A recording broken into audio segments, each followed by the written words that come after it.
خلق خدا ہے ساری من گئی، انہا تو منواواں لڑ دیں۔ السلام علیکم ناظرین، امید ہے آپ خیریت سے ہوں گے، جہاں کے ہوں گے وطن عزیز کی محبت میں مگن ہوں گے۔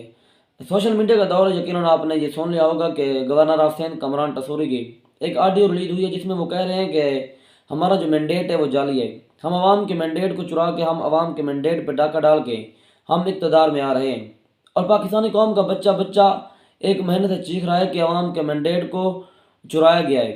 لیکن دو خاندان ہیں جو اس بات کو سمجھنے سے اور اس بات کو تسلیم کرنے سے قاصر ہیں۔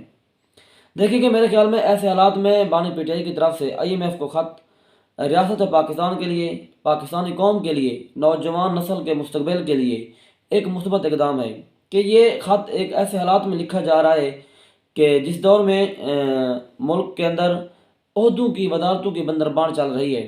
آپ مجھے بتائیں، ایسی بندربان میں قرضے واپس کون کرے گا؟ 20-22 دن سے ملک کے اندر وزیر اعظم منتخب نہیں ہو سکا۔ وجہ کیا ہے؟